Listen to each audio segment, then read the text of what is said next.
अच्छा हम लोग YDSC का डेरिवेशन चालू कर रहे हैं। Young's double slit experiment derivation. देखो तो इसकी स्टार्टिंग हमें यहाँ से करनी है कि ये दो स्लिट्स हैं और ये स्क्रीन होगा और ये सोर्स, बेसिकली ये जो स्लिट है ये सोर्स है, ये सोर्स S1 है, ये सोर्स S2 है, ये कोई पॉइंट है P। यहाँ पर यहाँ से लाइट जा रही है, यहाँ पर ऐसे लाइट जा रही है, ये हो गया। ये कैपिटल D है, कैपिटल D स्लिट स्क्रीन के बीच का गैप है, ये पूरा स्मॉल d है और ये d/2 है और ये d/2 है।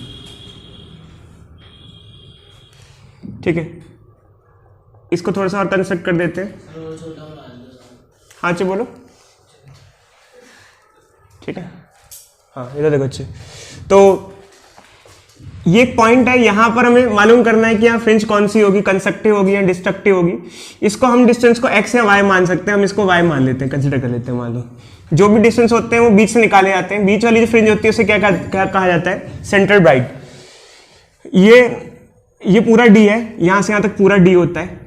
स्मॉल d जो होता है वो डिस्टेंस बिटवीन टू स्लिट्स होता है और ये आधा हो गया d/2, ये यहाँ से यहाँ तक d/2 और d/2 हो गया। तो ये अच्छी हो गया हमारे पास। अब क्या होता है कि हमें जैसे यहाँ से लाइट जा रही है, यहाँ से लाइट जा रही है, तो दो सोर्स से लाइट जा रही है तो पाथ डिफरेंस निकालना होता है। पाथ डिफरेंस स्टार्टिंग में, पाथ डिफरेंस क्या होता है? इसका पाथ, इसका पाथ, इसका डिफरेंस S2P माइनस S1P। इस लाइट का पाथ है S2P, इसका S1P। पाथ डिफरेंस हो जाएगा S2P माइनस S1P, इसे कहते हैं पाथ डिफरेंस। पाथ डिफरेंस को हम आगे निकालते हैं तो एक काम कर सकते हैं बच्चों, इसको S2P प्लस S1P से मल्टीप्लाई और डिवाइड कर सकते हैं।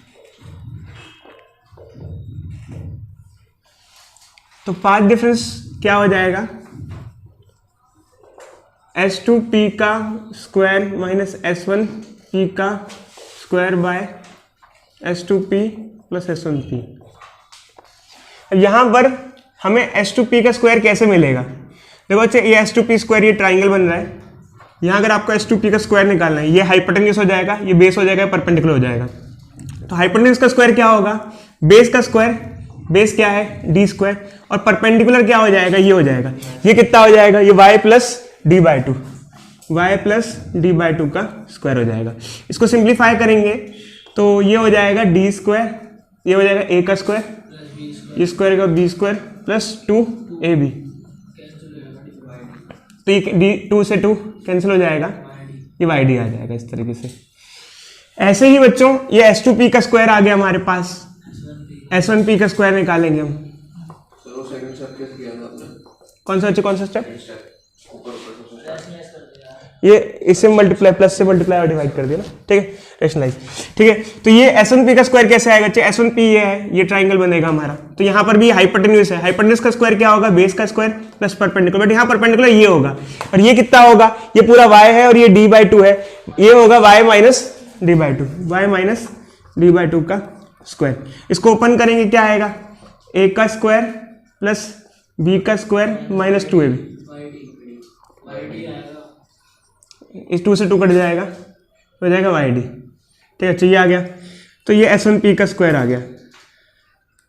अब हमें यहाँ पर जो पुट करना है S2P square minus S1P square put करना है, तो हम एक काम करते हैं, पहले ही इसकी वैल्यू साइड में निकाल लेते हैं। ये तो कैलकुलेशंस हो गई इसकी, और हम एक काम करते हैं, यहाँ पर ये आ रहा है, ये वीडियो में देखना।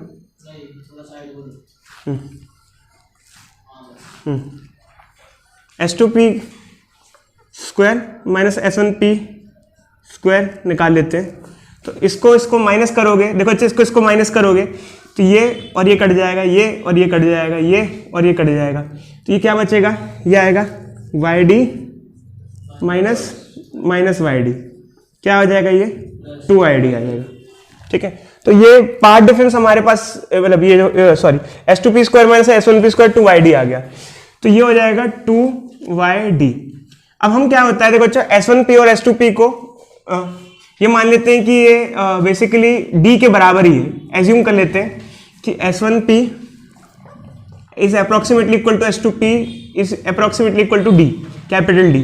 वैसे तो ये बराबर नहीं होता है बच्चों, बट अप्रोक्सीमेट ले लेते हैं। और ये ऐसा नहीं होता है, बहुत दूर होता है। तो ये आपको दिखने में लग रहा होगा कि ये और ये बराबर कैसे हो सकता है। मैंने आपको पहले ही बताया था कि बराबर नहीं होता है, बट फिलहाल तो अच्छे हमारा काम सिर्फ डेरिवेशन करना है, ज्यादा दिमाग मत लगाओ।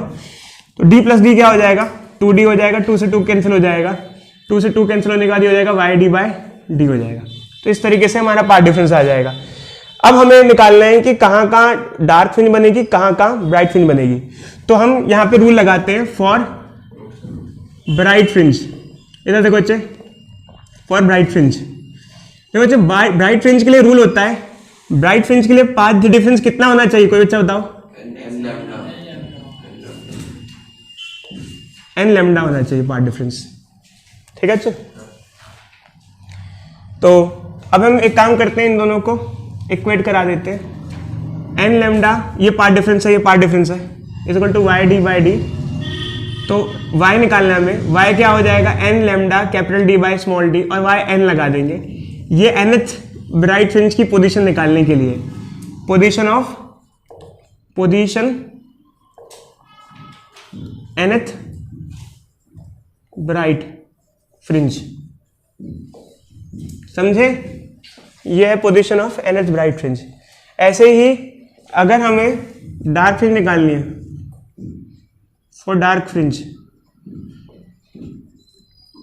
तो डार्क फ्रिंज के लिए पाथ डिफरेंस कितना होना चाहिए बच्चों?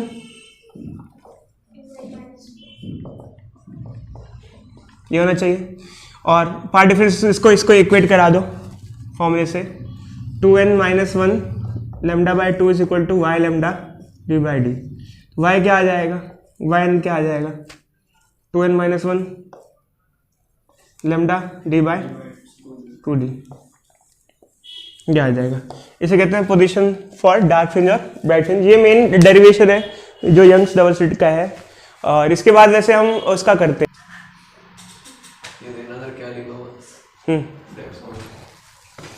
देखो बच्चों, इसके बाद नेक्स्ट स्टेप, अगर इस डेरिवेशन में आगे हमें दिया हो तो फ्रिंज विड्थ निकालने को दिया जा सकता है। फ्रिंज विड्थ क्या होता है, डिस्टेंस बिटवीन 2 कंसेक्यूटिव डार्क और 2 consecutive bright is known as fringe width. तो जैसे बच्चे हमें फ्रिंज विड्थ निकालना है तो 2 कंसेक्यूटिव ब्राइट के बीच का सेपरेशन निकालना है। तो अगर हम निकालते हैं सेकंड ब्राइट की पोजीशन और फर्स्ट ब्राइट की पोजीशन निकालते हैं बच्चे, सेकंड ब्राइट में यहाँ पे 2 हो जाएगा, 2 lambda d by small d, और फर्स्ट ब्राइट में यहाँ 1 हो जाएगा, लैम्डा d बाय d। तो ये क्या हो जाएगा, lambda d by small d, ये हो जाएगा फ्रिंज विड्थ। ठीक है, अच्छा, तो यही पार्ट है बस इसके अंदर जो है डायरेक्शन का। अब हम हाइगन्स